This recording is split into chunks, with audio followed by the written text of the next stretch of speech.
Well, howdy there, Internet people. It's Bo again.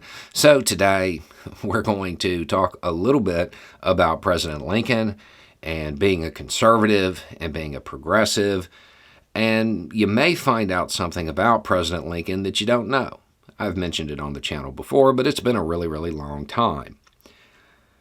And we're going to do this because I got a message. You said conservatives want the status quo. That's not always true. Why don't you look at a $5 bill? Lincoln changed a lot, didn't he? Why don't you look at his party affiliation? True enough, Lincoln was in fact a Republican. But Lincoln was in fact a progressive. Don't make me tap the shirt. He absolutely was. He was a begrudging, pragmatic progressive that used the entire weight of the federal government to fundamentally alter the fabric of American society in what might be the single most progressive moment in American history. Under his leadership, people who were not viewed as people, legally speaking, in a whole lot of states, started to be viewed that way. That's an incredibly progressive position. You believe that he was a conservative because he was a Republican. And today, those two terms have begun to be equated. The party switched. I know there's a whole lot of propaganda saying that that never happened, but it absolutely did. There are tons of videos on YouTube that go over this. I think I have like 3 detailing how it happened and when. But I have one little thing that should clearly demonstrate that Lincoln was not a conservative. It's a letter. Sir, we congratulate the American people upon your re-election by a large majority. If resistance to the slave power was the reserved watchword of your first election, the triumphant war cry of your re-election is death to slavery.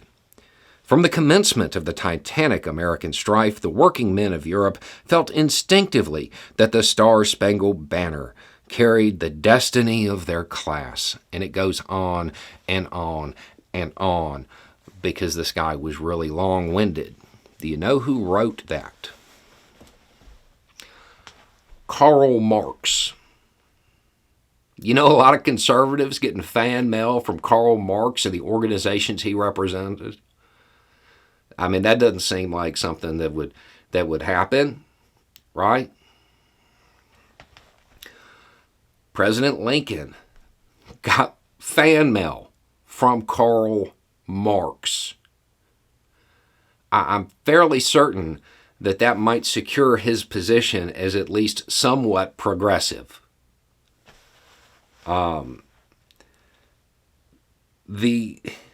habit of trying to equate Republican with conservative and therefore claim credit for things that progressives did a while back, it's a long-running tradition, but it's easily shot down.